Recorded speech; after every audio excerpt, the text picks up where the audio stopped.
आपण मुंदडा परिवाराशी एकनिष्ठ राहिलेला आहात.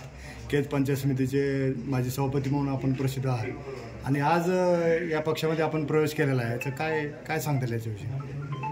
गेली 30-35 वर्ष राजकारणाची सुरुवातच इथून झाली होती आणि आम्ही बरोबर सुरुवातीपासून आम्ही बरोबर 30-35 वर्षाच्या कार्यकाळामध्ये आम्ही कुठली अपेक्षा न ठेवता एक सोज्वळ म्हणण्यापेक्षा प्लेन एक प्रतिष्ठेसाठी राजकारण जे करत असतात त्याप्रमाणे आम्ही राजकारण करण्याचा प्रयत्न करतो. पण आत्ताच्या वरच्या अलीकडच्या काळात आज ते सगळेच राजकारणातली जी उंची आहे ती ढासळली आहे आणि व्यावहारिकता वाढली.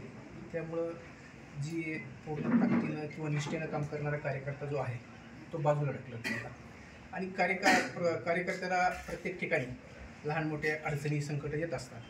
अशा वेळी नेतृत्वाकडूनच अपेक्षा असते कार्यकर्त्याची. अडचण आली कुठं आलं तर तिथं आधार देणं आणि नेमक्या अशा वेळेत आधार देण्यापासून नेतृत्व बाजूला जात आहे. ही पूर्ण सगळी तीच अडचण आहे.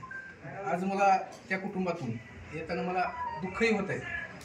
पण दुःख जरी होत असेल तर परिस्थिती बघून जर आपलं नेतृत्व जर आपल्याकडे दुर्लक्ष करीत असेल तर त्या दुःखाला बाजूला जाणार.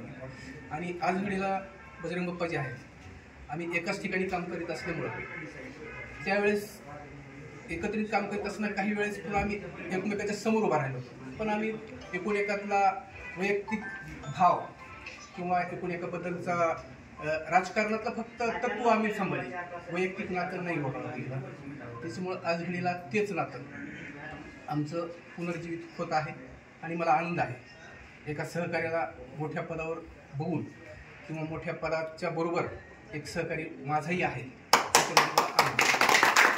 त्यामुळं मी आज बजरंग बाप्पाच्या भूमिकेतून काम करण्याचा निर्णय घेतलेला आहे. सहज एक वेळेस मी बोलताना म्हणलं होतं बाप्पांचं माझं चर्चा झाली, नेत्यानं कुठंतरी वैयक्तिक गोष्टीमध्ये लक्ष घातलं. तर बजरंग बाप्पा म्हणजे मी नेता नाही आहे, मी तुमचा भाऊ आहे. पण मला सांगा वाटतं नाते हे घरात असावेत, घरातलेच असावेत. बजरंग बाप्पाला आणखी मी सांगेन भाऊ म्हणलं तर ते नातं फार नाजूक असतं. नातं हे राजकारणात येऊ नये आणि राजकारण असेल तर नातं. आज भाऊ म्हणत असतात ते म्हणण्याचा वेळ म्हणजे मी नेता म्हणून म्हणलं तर ती म्हणजे मी नेता नाही आहे तुमचा, मी भाऊ आहे. त्याच्यामुळे मला स्पष्ट करावं वाटतं भाऊ तर आहेच. मला घरातूनच आतापर्यंत समजलं पण अडचण आल्यावर मला तुझा भाऊ मिळाला. म्हणून भाऊ जर असेल तर अडचणीच्या टायमाला उभा करणाराच घरातला असतो याची जाणीव सगळ्यांनी नेतृत्वानं वगैरे अपेक्षित मला आहे ठेवावी. बाप्पा तुमच्या भावना? बाप्पा आज तुमच्या पक्षामध्ये तुमच्या नेतृत्वावर विश्वास ठेवून माजी सभापती ज्ञानेश्वर चौरे तात्या आणि नगरसेवक सुग्रीभाऊ कराड यांनी आपल्या पक्षामध्ये प्रवेश केला आहे. काय सांगाल आपण यावेळी? मागच्या राजकारणाच्या आमच्या सुरुवातीपासून आदरणीय ज्ञानेश्वर तात्या आम्ही दोघं बरोबर काम करत होतो. एक नेतृत्वाला आम्ही मोठं करण्यामध्ये आम्ही पण सर्वजण बरोबर होतो किंवा त्यांना सहकारी म्हणून आम्ही त्याचे काम केलं. तात्या एक भाग सांभाळायचे, मी एक तालुक्यातला भाग सांभाळायचो. अशा पद्धतीनं आम्ही दोन एरिया दोघांचे कधी कुठं वाद न होऊ देता आम्ही बिलकुल प्रेमानं एकमेकाचे सहकारी नेत्यांचे राहिलो. त्या काळापासून तात्या आम्ही एक चांगली मैत्री होती, चांगली सगळं आमचे संबंध होते. पण पुढच्या काळामध्ये काही वेगळ्या घटना घडल्या गेल्या किंवा काय नेतृत्वाकडून मला कुठं डावलं गेलं किंवा मला काय ही नशिबातून झाली वाटली मला. त्याच्यानंतर माझा मार्ग वेगळा राहिला. ते त्यांच्यासोबत राहिले असताना सुद्धा राजकीय संबंधामध्ये मी वैयक्तिक संबंधाला कुठं आणलं नाही आणि वैयक्तिक संबंध मी माझे जशाला तसे सांभाळून ठेवले. मी मागच्या लोकसभेच्या निवडणुकीला पण त्यांना विनंती केली की मी उभारतोय तात्या तुम्ही माझ्यासोबत काम करा, मलाही गरज आहे आपली, कारण मलाही राजकारणात काम करताना तुमची खूप आवश्यकता आहे. या भागामध्ये याच्यामध्ये तुम्हाला तालुक्याचा अभ्यास आहे, तुमच्यासारखा नेतृत्व करणारा किंवा चांगलं राजकारण उभं करू शकणारा माणूस किंवा साथ देणारा माणूस. मलाही तात्या केल्याच्यानंतर साखर कारखाना जरी बघत होते तरी पण एक घरातला भाऊ म्हणून जे मोठ्या भावाला ते माझे काम करायचे किंवा माझ्यावर प्रत्यक्ष आशीर्वाद देऊन माझे जडणघडणीला ते होते. ते तात्या गेल्याच्यानंतर कल्याण तात्या गेले आणि आताही ज्ञानेश्वर चौरे आहे. सर्व गोष्टीतून मला त्यांना मी म्हणल्याच्यानंतर ते म्हणले मला असं नाही करता येणार, ठीक आहे मी शक्य झालं तर लोकसभेला तुम्हाला मदत करेन, पण मी नाही सोडू शकत असं ठीक आहे. मला राजकीय निर्णय तुमचा मी त्यांना काही फोर्स केला नाही.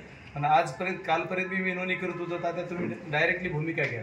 नाही म्हणजे मला माझ्या नेतृत्वाचा विषय मी तुमच्याबरोबर येणं मला एवढं माझे जिथं 30-35 वर्ष गेले तिथून बाजूला निघणं एवढं सोपं नाही आहे. तुम्ही समजून घ्या मला असंच म्हणत होते.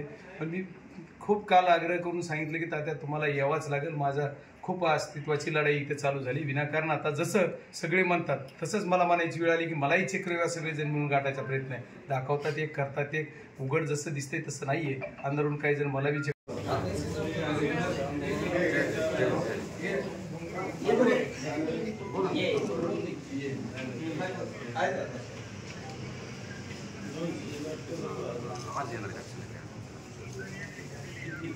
सर बाजूला येतो जरा.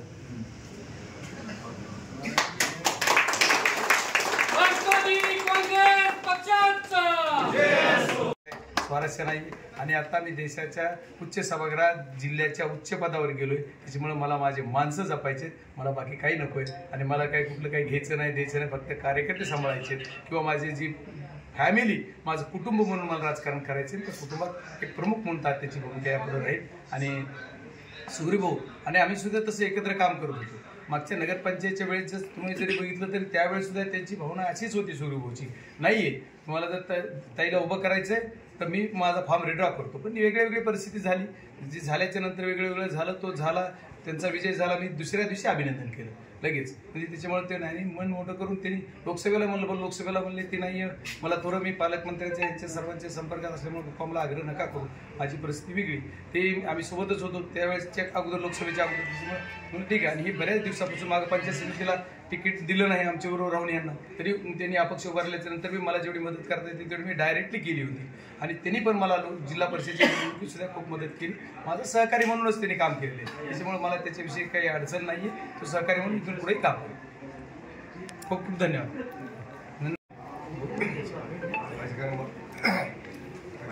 काम करायची प्रमाणपणे इच्छा आहे. आणि इथून पुढे आयुष्यभर पासून काही संकट आलं पप्पा राहील. इथून पुढं मला कुटुंब म्हणून सगळे सांभाळायचे. त्याच्यामुळे कुटुंबात माझ्या जे कुणी आपण येऊ ते कुटुंब म्हणून सगळं सांभाळायचं. कुटुंब म्हणून मी सर्वांना सामावून घेणार आहे. आणि कुटुंबाचा एक पालकत्व माझ्याकडे आहे. त्याच्यामुळे कुटुंबाच्या पालकातून काम करणार. खूप खूप धन्यवाद.